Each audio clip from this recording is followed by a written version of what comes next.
In this video, we're going to dive into how to lose your first 20 pounds if you're new to weight loss. There's a ton of info out there, and I don't want to just be another coach who throws a bunch of crazy fad diets at you. You probably have been trying to lose weight for a couple months, if not years. You are overwhelmed, exhausted, and ready to give up, but I promise you, if you stay till the end, you will have my exact formula that I use to help my clients lose weight. When I was my heaviest and needed to lose 40 pounds to get into the military, I had no clue what to do or where to start. I would eat out 2 times a day and think going to the gym would cancel those meals out. But mind you, at the gym, I was wandering around or just walking on an incline. So I totally understand your frustration. My goal is for you to have a clear-cut path that keeps it simple, stupid, as the military would say. So let's dive into it. The first thing I recommend you do is buy a food scale and a regular scale. I will drop a link below of the food scale I'm currently using, which is this one right over here. This is going to be a tool that you use to measure your macros. If you need more info about macros, go check out that video after this one. So after you watch this, go pay Uncle Jeff and buy yourself a food scale and a regular scale. So now that we have two tools that will give us data that we can go off of, we need to set up our MyFitnessPal. This is a great free way to log your food and also keep an eye on your macro goals. It's easy to set up, and it does have a paid version, but the free version will give you everything you need. I know tracking your food might give you anxiety and you might be nervous on how to do it, but I promise you it's simple and easy. It just takes time to get into the habit of doing it. It will all pay off in the end. So right here, this is the app logo of MyFitnessPal that you can go into the Apple Store and download. So now that we have all those tasks done, you now have everything you need in order to collect the data as well as have a place to report it. Without data and numbers, you are limiting yourself on finding out what's working and what isn't. It's like anything in life. If you're just winging it with no goal, no plan, then how do you expect to get results? But I do want to tell you that the scale isn't the only thing you should be focused on. Focus on your energy, your mood, how your clothes are fitting you, if you feel less bloated or not, etc. So right here is the exact is where the framework comes in. The first thing we're going to do is find out how many calories we need to eat to lose weight. This is where most people get caught up. You are tracking everything you eat, but have no clue how much you need to eat to lose the weight. So basically, you stay stuck. My goal is to get you unstuck, so here's what you're going to do. Calculate your TDEE. This stands for Total Daily Energy Expenditure. There are 4 components that go into this.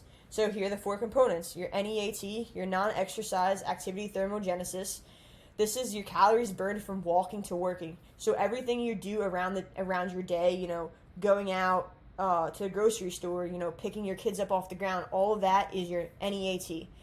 The next one is your EAT, exercise activity thermogenesis. This is your calories burned from working out. So actually going to the gym, going in your garage, doing whatever, push-ups, pull-ups, rows, whatever. This is the scheduled workouts that you guys are doing. That's that. TEF, thermic effect of food, the calories burned during digestion. So yes, it takes energy. You burn calories to digest your food. And your BMR, your basal metabolic rate, how many calories you burn doing nothing, as if you were to stay in bed all day. So right over here to the right, we have a graph. In this graph, this is going to be a 100% breakdown of the calculation of your TDEE.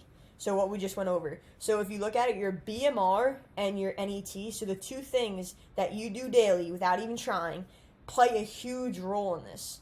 So that's why I put the emphasis on exercise and going to the gym isn't the whole puzzle. You will not just lose weight by going to the gym and pushing weights.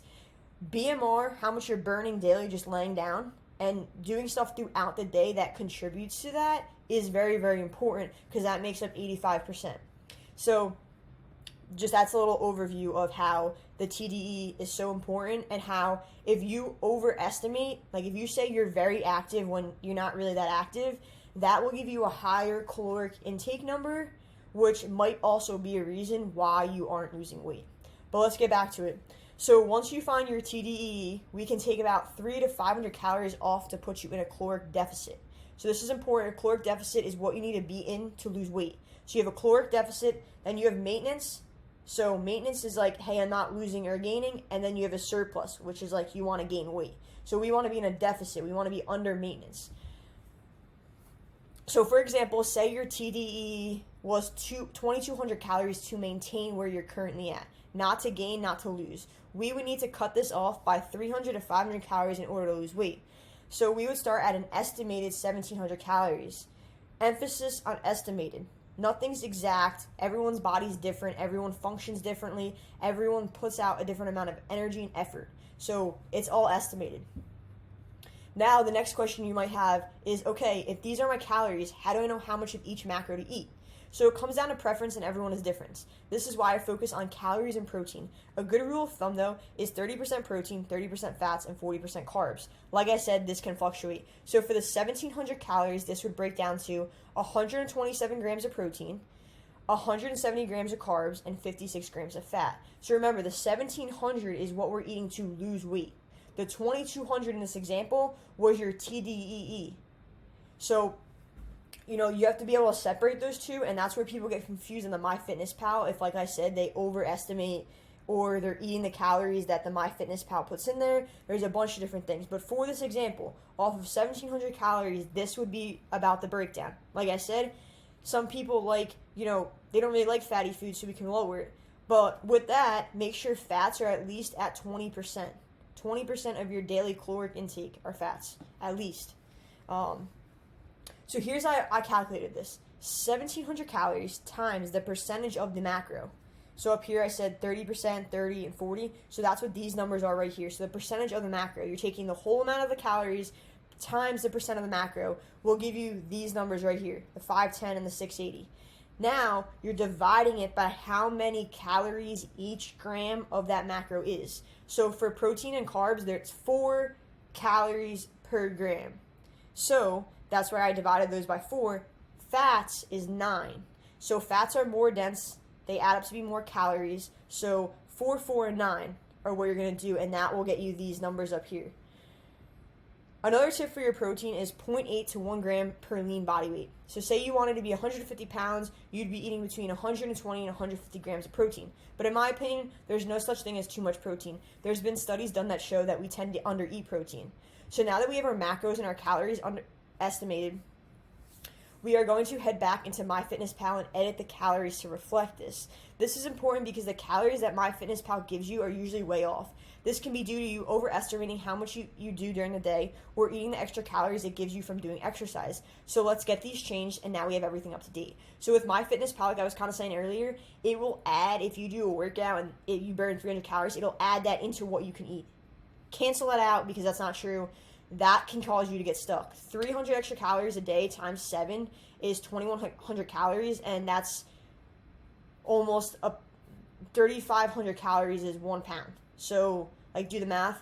So that can also be keeping you stuck. So make sure we get back in MyFitnessPal after we calculate these, edit these out. I'm pretty sure if you even go into MyFitnessPal and just put in your calories, once you calculate the calories, if I were to put the 1,700 in, you can toggle and be 30, 30, 40. So you don't have to do the math. But that's just, a little deeper insight on how to actually do the math. Nutrition is a huge part of the equation, but like everything else, there are areas that can help chip away at our goal. This would be strength training and getting in our steps daily. Now, when I say strength training, don't get scared. Anyone can start strength training. This will allow you to build muscle and burn calories at rest. It can be anything from starting out on only machines or even more advanced people deadlifting.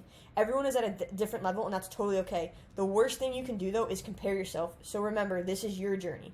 I don't want you comparing yourself to your girlfriend, your wife, your brother, your sister, your best friend. This is you. This is your journey, and you should be proud of yourself for even starting. So as far as the steps go, pick an amount that challenges you but is doable. This can be 4,000 or 10,000. Walking is super beneficial and actually helps add years to your life. Simply by going on a 20 to 30 minute walk after dinner can help you with digestion as well as improve your mental and emotional well-being. So like I said, if you're only doing 2,000 steps on average daily, do not try 10. You will get burnt out. Go double it. Try 4. And then once you're at 4 for maybe a month or 2, double it again. Or maybe not even double it. Just go up to 6. Go up 1,000 every month. Whatever works for you. I want this to be doable. I want this to get you results. And I want you to understand that this is a long-term journey. This isn't 75 days hard. Before we do a recap, let's cover one more topic, water. Water is important because it helps keep us full. Sometimes we might be feeling hungry, but we actually are just thirsty. So I recommend drinking water with every meal and aiming to get 100 ounces in daily. Like I said, if you're someone who drinks no water, start off at 60 and work your way up. The goal here is for it to be consistent and to get sustainable results. This isn't 75 days hard, a low-carb diet, keto. This is something that has worked for me as well as my clients. So just to refresh, in order for you to lose your first 20 pounds, you're going to go ahead and buy your scales from Uncle Jeff. You're going to download the MyFitnessPal on your phone. You're then going to calculate your TDEE. Then from that number that it gives you, you're going to subtract 300 to 500 calories to be in the deficit to lose weight. You're then going to, from that number, actually calculate out your macros. You're going to try to implement some strength training, go on a walk, and drink your water. Okay, so one big and important one is rest and recovery. You need to allow your body proper rest in order for it to grow and do its job. I know some of us can get addicted to the gym, getting results, but rest day is just as important. Implementing stretches, yoga, and walking on these days are a great idea. Try to get 7 to 9 hours of quality sleep. I know a lot of you are busy and have a million responsibilities, but please take care of yourself. So now that you have the secret sauce, you can put this all into play and weigh yourself every week, as well as take progress pictures. Make sure to be taking these pictures in the same clothing and weighing yourself before you eat or drink anything. Also, take note on how your clothes start to fit you better, your mood changes, your energy increases, and you get compliments from people at work. These are what's going to keep you motivated to keep going. Remember, this doesn't have to be complex and overwhelming. This is simple, not easy.